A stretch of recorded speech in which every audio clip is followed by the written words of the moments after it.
Capítulo 1. A mercadoria. 1. Os dois fatores da mercadoria: valor de uso e valor, substância do valor, grandeza do valor. A riqueza das sociedades em que domina o modo de produção capitalista aparece como uma imensa coleção de mercadorias. Nota 1. E a mercadoria individual como sua forma elementar. Nossa investigação começa, portanto, com a análise da mercadoria.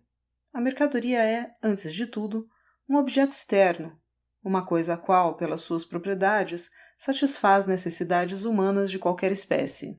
A natureza dessas necessidades, se é que elas se originam do estômago ou da fantasia, não altera nada na coisa. Nota 2. Aqui também não se trata de como a coisa satisfaz a necessidade humana, se imediatamente, como meio de subsistência, isto é, objeto de consumo, ou se indiretamente, como meio de produção. Cada coisa útil, como ferro, papel, etc., deve ser encarada sob duplo ponto de vista, segundo qualidade e quantidade. Cada uma dessas coisas é um todo de muitas propriedades e pode, portanto, ser útil sob diversos aspectos. Descobrir esses diversos aspectos e, portanto, os múltiplos modos de usar as coisas é um ato histórico. Nota 3. Assim como também o é a descoberta de medidas sociais para uma quantidade das coisas úteis. A diversidade das medidas de mercadorias origina-se em parte da natureza diversa dos objetos a serem medidos, em parte da convenção. A utilidade de uma coisa faz dela um valor de uso. Nota 4.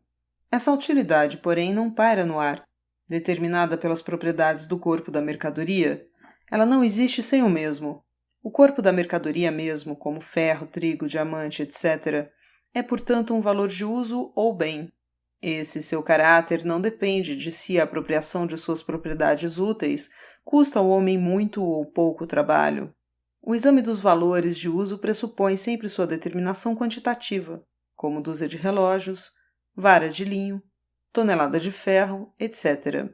Os valores de uso das mercadorias fornecem o material de uma disciplina própria, a merceologia. Nota 5. O valor de uso realiza-se somente no uso ou no consumo. Os valores de uso constituem o conteúdo material da riqueza, qualquer que seja a forma social desta. Na forma de sociedade a ser por nós examinada, eles constituem ao mesmo tempo os portadores materiais do valor de troca. O valor de troca aparece de início como a relação quantitativa, a proporção na qual valores de uso de uma espécie se trocam. Nota 6. Contra valores de uso de outra espécie, uma relação que muda constantemente no tempo e no espaço. O valor de troca parece, portanto, algo casual e puramente relativo, um valor de troca imanente, intrínseco à mercadoria. Valeur intrinsèque. Portanto, uma contradiction in adjecto. Nota 7. Observemos a coisa mais de perto. Determinada mercadoria, um quarter de trigo, por exemplo, troca-se por X de graxa de sapato, ou por Y de seda, ou por Z de ouro, etc., resumindo por outras mercadorias nas mais diferentes proporções. Assim, o trigo possui múltiplos valores de troca, ao invés de um único. Porém, sendo X de graxa, assim como Y de seda ou Z de ouro, o valor de troca de um quarter de trigo, X de graxa, Y de seda, Z de ouro, etc., tem de ser valores de troca permutáveis uns pelos outros, ou iguais entre si. Por conseguinte, primeiro, os valores de troca vigentes da mesma mercadoria expressam algo igual. Segundo, porém, o valor de troca só pode ser o modo de expressão, a forma de manifestação de um conteúdo dele distinguível. Tomemos ainda duas mercadorias, por exemplo, trigo e ferro. Qualquer que seja a sua relação de troca, poder-se-á sempre representá-la por uma equação em que, dada a quantidade de trigo, é igualada a alguma quantidade de ferro. Por exemplo, um quarter de trigo igual a quintais de ferro. Que diz essa equação? Que algo em comum da mesma grandeza existe em duas coisas diferentes, em um quarter de trigo e igualmente em A quintais de ferro. Ambas são, portanto, iguais a uma terceira que, em si e para si, não é nenhuma nem outra. Cada uma das duas, enquanto valor de troca, deve, portanto, ser redutível a essa terceira. Um simples exemplo geométrico torna isso evidente. Para determinar e comparar as áreas de todas as figuras retilíneas, tem-se que decompô-las em triângulos. O triângulo, por sua vez, reduz-se a uma expressão completamente diferente de sua figura visível, a metade do produto de sua base pela altura. O mesmo ocorre com os valores de troca das mercadorias. Tem-se que reduzi-los a algo comum, do qual eles representam 1 mais ou 1 menos. Esse algo em comum não pode ser uma propriedade geométrica, física, química ou qualquer outra propriedade natural das mercadorias. Suas propriedades corpóreas só entram em consideração à medida que elas lhe conferem utilidade, isto é, tornam-nas valor de uso. Por outro lado, porém, é precisamente a abstração de seus valores de uso que caracteriza, evidentemente, a relação de troca das mercadorias. Dentro da mesma, um valor de uso vale exatamente tanto como o outro qualquer, desde que esteja disponível em proporção adequada, ou, como diz o velho Barbon, abre aspas, uma espécie de mercadoria é tão boa quanto a outra se o seu valor de troca for igual, pois não existe nenhuma diferença ou distinção entre coisas de valor de troca igual. Fecha aspas. Nota 8. Como valores de uso, as mercadorias são, antes de mais nada, de diferente qualidade. Como valores de troca, só podem ser de quantidade diferente, não contendo, portanto, nenhum átomo de valor de uso. Deixando de lado, então, o valor de uso dos corpos das mercadorias, resta a elas apenas uma propriedade, que é a de serem produtos do trabalho. Entretanto, o produto do trabalho também já se transformou em nossas mãos. Se abstraímos o seu valor de uso, abstraímos também os componentes e formas corpóreas que fazem dele valor de uso. Deixa já de ser mesa ou casa ou fio ou qualquer outra coisa útil. Todas as suas qualidades sensoriais se apagaram. Também já não é o produto do trabalho do marceneiro ou do pedreiro ou do fiandeiro ou de qualquer outro trabalho produtivo determinado. Ao desaparecer o caráter útil dos produtos do trabalho, desaparece o caráter útil dos trabalhos neles representados. E desaparecem também, portanto, as diferentes formas concretas desses trabalhos, que deixam de diferenciar-se um do outro para reduzir-se, em sua totalidade, a igual trabalho humano, a trabalho humano abstrato. Consideremos agora o resíduo dos produtos do trabalho. Não restou deles a não ser a mesma objetividade fantasmagórica, uma simples gelatina de trabalho humano indiferenciado, isto é, do dispêndio de força de trabalho humano sem consideração pela forma como foi despendida. O que essas coisas ainda representam é apenas que em sua produção foi despendida a força de trabalho humano, foi acumulado o trabalho humano. Como cristalizações dessa substância social comum a todas elas, são elas valores mercantis. Na própria relação de troca das mercadorias, seu valor de troca apareceu-nos como algo totalmente independente de seu valor de uso. Abstraindo-se agora, realmente, o valor de uso dos produtos do trabalho, obtém-se seu valor total, como há pouco ele foi definido.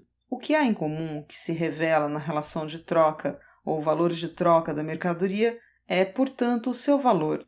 O prosseguimento da investigação nos trará de volta ao valor de troca, como a maneira necessária de expressão ou forma de manifestação do valor, o qual deve ser, por agora, considerado independentemente dessa forma. Portanto, um valor de uso ou bem possui valor apenas porque nele está objetivado ou materializado o trabalho humano abstrato. Como medir, então, a grandeza do seu valor? Por meio do quantum nele contido da, abre aspas, substância constituidora do valor, fecha aspas, o trabalho. A própria quantidade de trabalho é medida pelo seu tempo de duração, e o tempo de trabalho possui, por sua vez, sua unidade de medida nas determinadas frações do tempo como hora, dia, etc. Se o valor de uma mercadoria é determinado pela quantidade de trabalho despendido durante sua produção, poderia parecer que, quanto mais preguiçoso ou inábil seja um homem, tanto maior o valor de sua mercadoria, pois mais tempo ele necessita para terminá-lo. O trabalho, entretanto, o qual constitui a substância dos valores, é trabalho humano igual, dispêndio da mesma força de trabalho do homem. A força conjunta de trabalho da sociedade, que se apresenta nos valores do mundo das mercadorias, vale aqui como uma única e mesma força de trabalho do homem, não obstante ela ser composta de inúmeras forças de trabalho individuais. Cada uma dessas forças de trabalho individuais é a mesma força de trabalho do homem como a outra, à medida que possui o caráter de uma força média de trabalho social e opera como tal força de trabalho socialmente média, contanto que na produção de uma mercadoria não consuma mais que o trabalho em média necessário ou o tempo de trabalho socialmente necessário. Tempo de trabalho socialmente necessário é aquele requerido para produzir um valor de uso qualquer, nas condições dadas de produção socialmente normais, e com o grau social médio de habilidade e de intensidade de trabalho. Na Inglaterra, por exemplo, depois da introdução do tear a vapor, bastava talvez somente metade do trabalho de antes para transformar certa quantidade de fio em tecido. O tecelão manual inglês precisava para essa transformação, de fato, do mesmo tempo de trabalho que antes, porém, agora, o produto de sua hora de trabalho individual somente representava meia hora de trabalho social e caiu, portanto, à metade do valor anterior. É, portanto, apenas o quantum de trabalho socialmente necessário ou o tempo de trabalho socialmente necessário para a produção de um valor de uso o que determina a grandeza de seu valor. Nota 9. A mercadoria individual vale aqui apenas como exemplar médio de sua espécie. Nota 10. Mercadorias que contêm as mesmas quantidades de trabalho ou que podem ser produzidas no mesmo tempo de trabalho têm, portanto, a mesma grandeza de valor. O valor de uma mercadoria está para o valor de cada uma das outras mercadorias, assim como o tempo de trabalho necessário para a produção de uma está para o tempo de trabalho necessário para a produção de outra. Abre aspas. Enquanto valores, todas as mercadorias são apenas medidas determinadas de tempo de trabalho cristalizado. Fecha aspas. Nota 11. A grandeza de valor de uma mercadoria permaneceria, portanto, constante, caso permanecesse também constante o tempo de trabalho necessário para sua produção. Este muda, porém, com cada mudança na força produtiva do trabalho. A força produtiva do trabalho é determinada por meio de circunstâncias diversas, entre outras pelo grau médio de habilidade dos trabalhadores, o nível de desenvolvimento da ciência e sua aplicabilidade tecnológica, a combinação social do processo de produção, o volume e a eficácia dos meios de produção e as condições naturais. Assim, por exemplo, o mesmo quantum de trabalho em condições climáticas favoráveis se representa em 8 bushels de trigo, em condições climáticas desfavoráveis em somente 4. A mesma quantidade de trabalho fornece mais metais em minas ricas do que em minas pobres, etc. Diamantes aparecem muito raramente na crosta terrestre. Encontrá-los custa, portanto, em média, muito tempo de trabalho. Em consequência, representam em pouco volume muito trabalho. Jacó duvida que o ouro tenha alguma vez pago seu valor total. Nota 1 asterisco. Com maior razão vale isso para o diamante. Segundo Ashwedge, em 1823, a exploração de 80 anos das minas de diamante no Brasil não alcançava sequer o preço do produto médio de 1 ano e meio das plantações brasileiras de açúcar ou café, apesar de que ela representava muito mais trabalho e, portanto, mais valor. Com minas mais ricas, o mesmo quantum de trabalho representar-se-ia em mais diamantes e diminuiria o seu valor, caso se conseguisse, com pouco trabalho, transformar carvão em diamante. O valor desse poderia cair abaixo do de tijolos.